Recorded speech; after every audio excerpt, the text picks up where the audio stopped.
유도선 목사입니다. 오늘도 여러분과 함께 은혜 받게 되었습니다. 오늘은 이것이 구속사 설교다 10번째 시간으로 골로새서 1장이요. 그리스도의 남은 고난.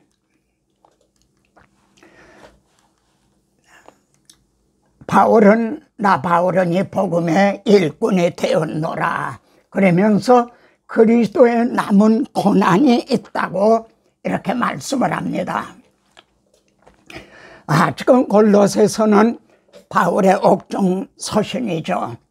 그런데 1장 23절 한 절 안에서요, 복음을 3번이나 언급을 합니다. 만일 너희가 믿음에 거하고 터 위에 굳게 서서 너희 들은 바 복음의 소망에서 흔들리지 아니하면 그리하리라.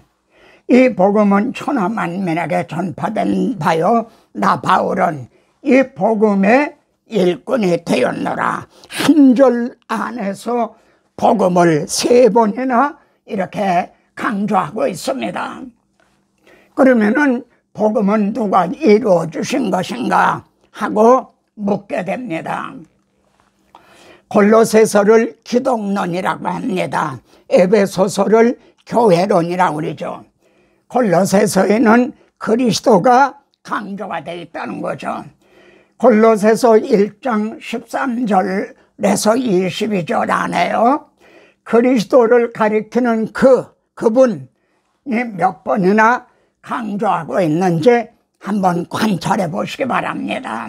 그는 보이지 아니하는 하나님의 형상이시요. 하나님의 형상이라는 뜻이 뭘까요? 본래 하나님을 본 사람이 없으되 독생하신 하나님이 나타내셨나니라. 볼 수 없는 하나님이 볼 수 있도록 나타나셨다. 임마누엘 하셨다. 이것이 그는 보이지 아니하는 하나님의 형상이요, 그런 뜻입니다. 만물이 그에게서 창조되되 그로 말미암고 하고 그분이 창조주라고 말씀합니다. 그러니까 복음은 말이죠, 독생하신 하나님 창조주께서 이루어 주신 것, 이게 복음이라는 겁니다. 그러면은 창조자시요 독생하신 하나님이 복음을 말입니다. 어떻게 해서 이루어 주셨다 합니까? 그 아들 안에서 우리가 속량, 그 죄사함을 얻었도다. 속량, 이거는 갚을 길이 없는 우리의 죄를 대신 해결해 주셨다는 거죠. 1만 달란트 빚진 자, 이걸 탕감해 주던 말이죠. 이게 속량입니다. 죄값에 팔린 노예를 해방을 시켜주는 것.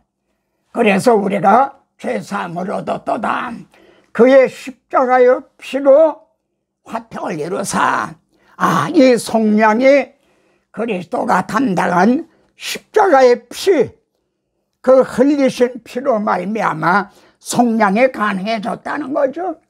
그리고 22절에서는요, 그의 육체의 죽음으로 말미암아, 그의 육체의 창조주시요 하나님의 독생하신 하나님이 말입니다, 우리들의 죄를 위하여 죽으심으로 말미암아 복음을 이루어 주셨다는 거죠. 그런데 사도 바울은요, 24절에서 그리스도의 남은 고난이 있다고 말씀을 합니다. 그리스도의 남은 고난을 그의 몸된 교회를 위하여 내 육체에 채우노라. 그리스도의 남은 고난이 있다는 거죠. 나 바울은 이 복음의 일꾼이 되었노라. 이 말은, 복음의 일꾼이 되었다는 말은 그리스도의 남은 고난을 담당하기 위해서, 이것이 복음의 일꾼이 되었다는 뜻이죠. 그러면은 그리스도의 처음 고난은 무엇일까요?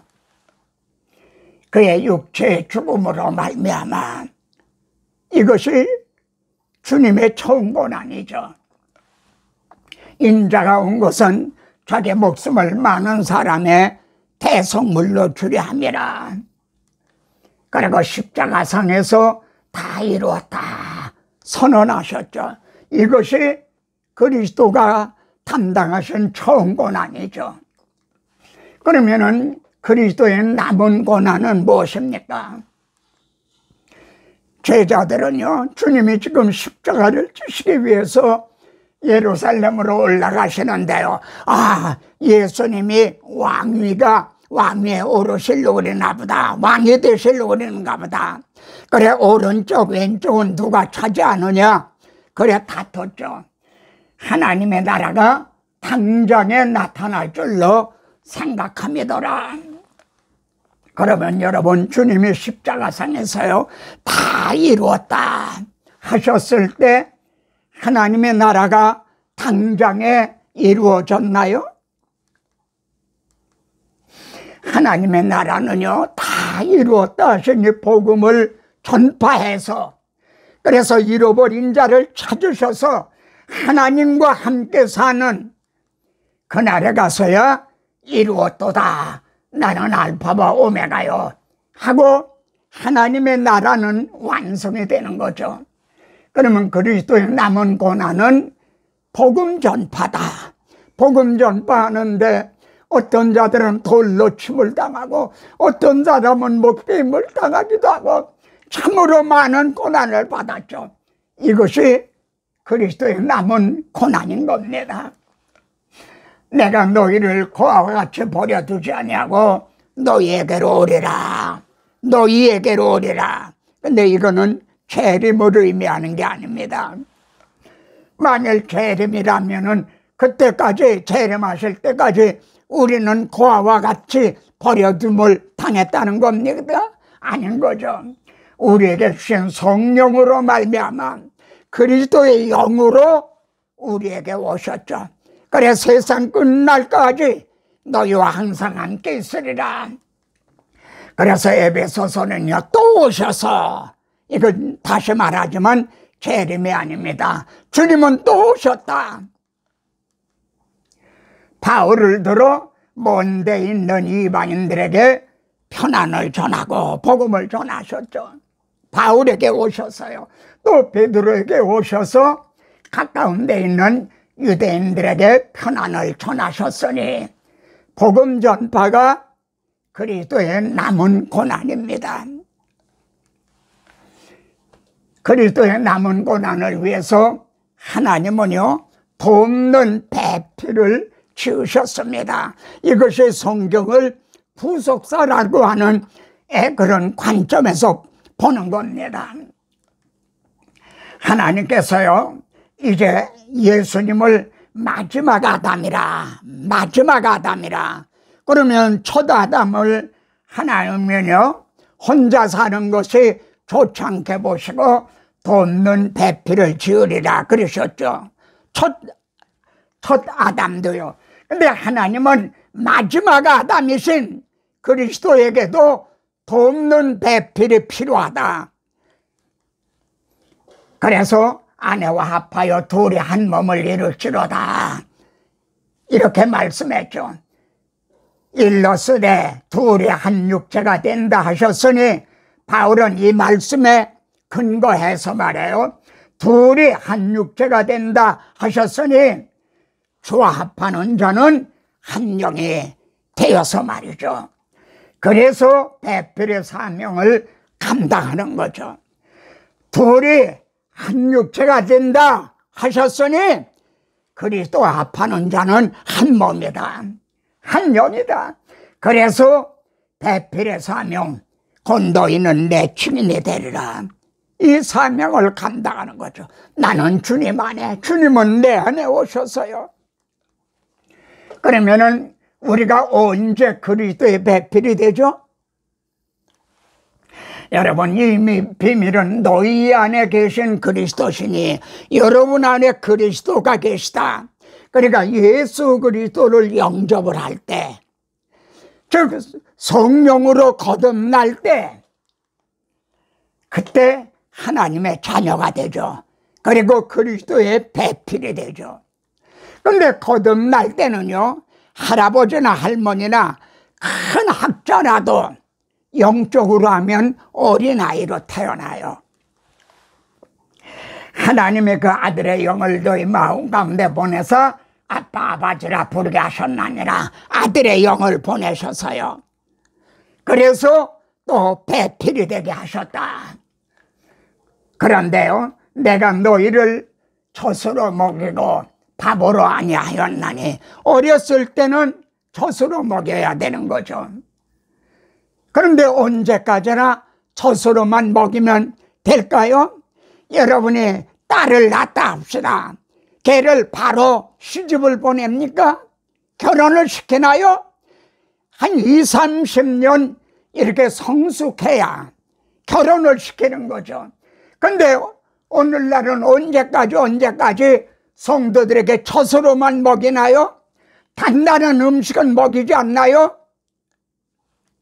제가 지금 전하는 말씀들은 좀 단단한 그런 음식입니다. 이는 너희가 감당하지 못하였으니까 지금도 못하리라. 우리 한국교회 성도들이 이렇게 아주 영적으로 성숙하지 못한 그런 가운데 있는 건 아닌가.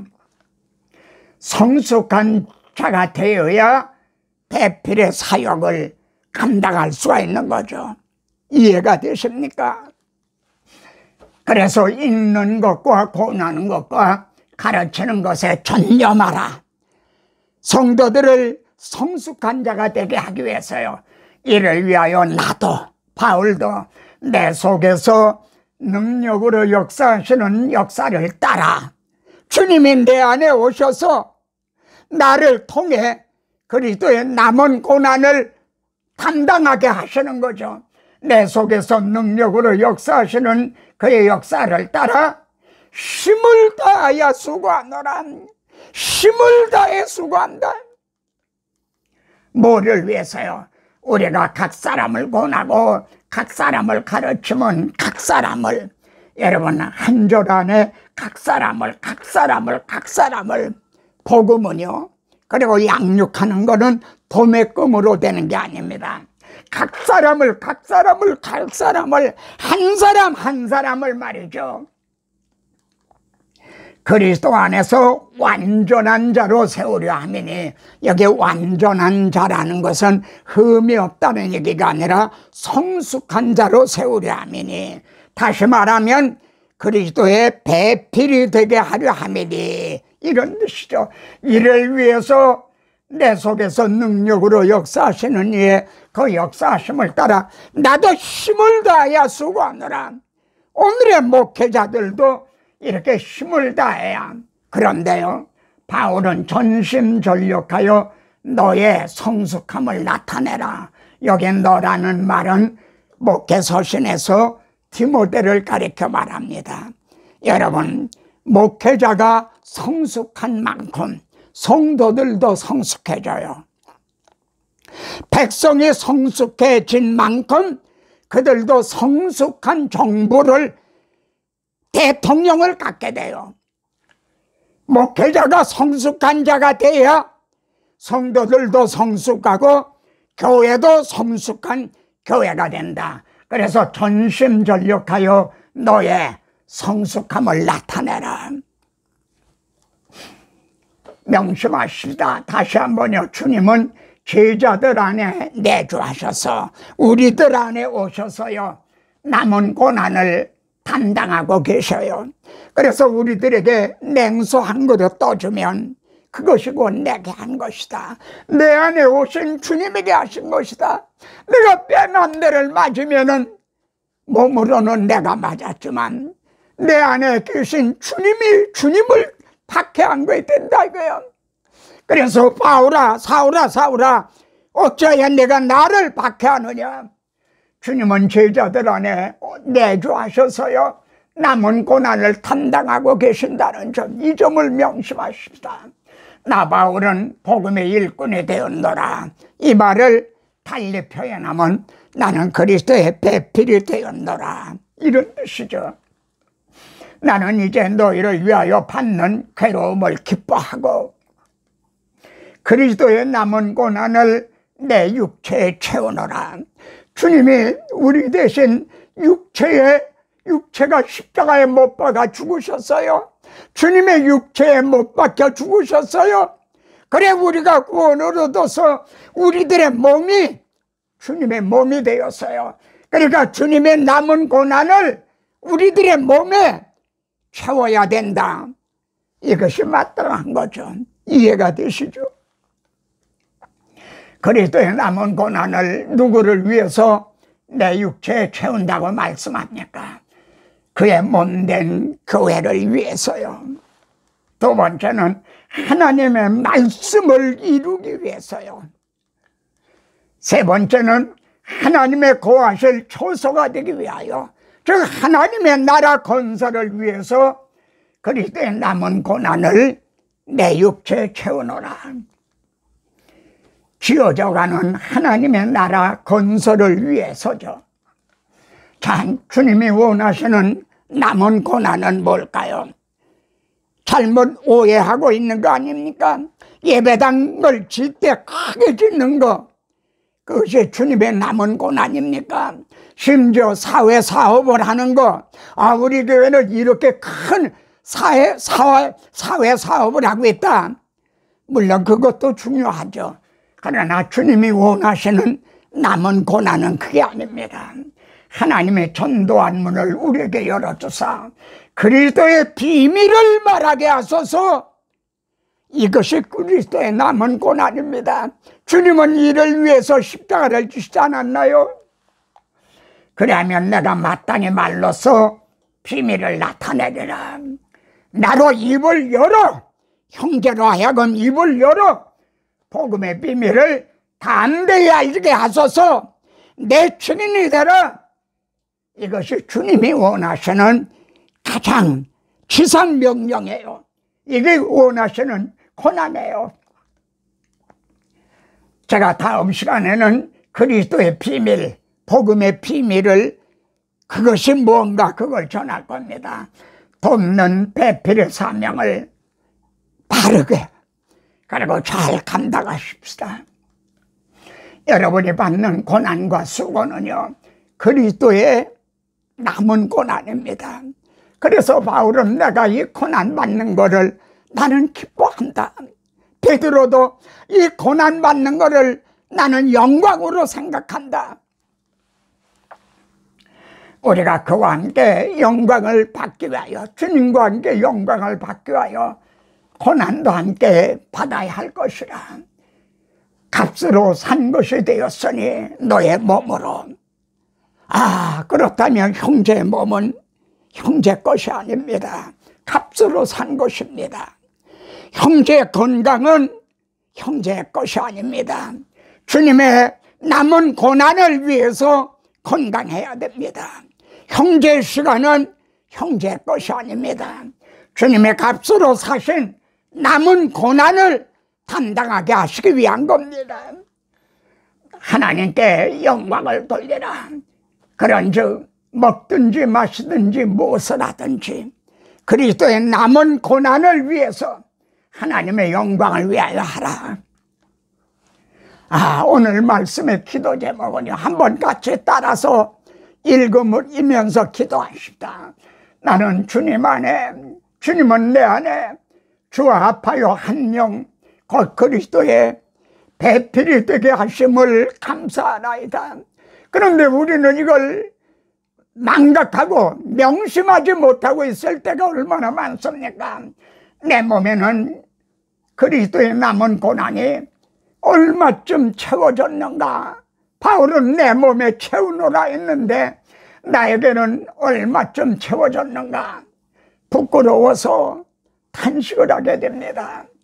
내 속에서 능력으로 역사하시는 이의 그 능력으로, 내 힘으로가 아니라 주님 내 속에 오셔서 남은 고난을 지금 담당하시는데 그 능력으로 우리도 힘을 다하여 수고하게 하옵소서. 골고다 언덕길 오르신 주님, 죄인의 두 다리 모두 두었네. 거친 바다 험한 산 피가 맺혀도 십자가 나도 지고 끝내 따르리. 불 속에라도 들어가서 세상에 널리 전하리 주의 사랑을. 아멘. 다음에 또 뵙겠습니다.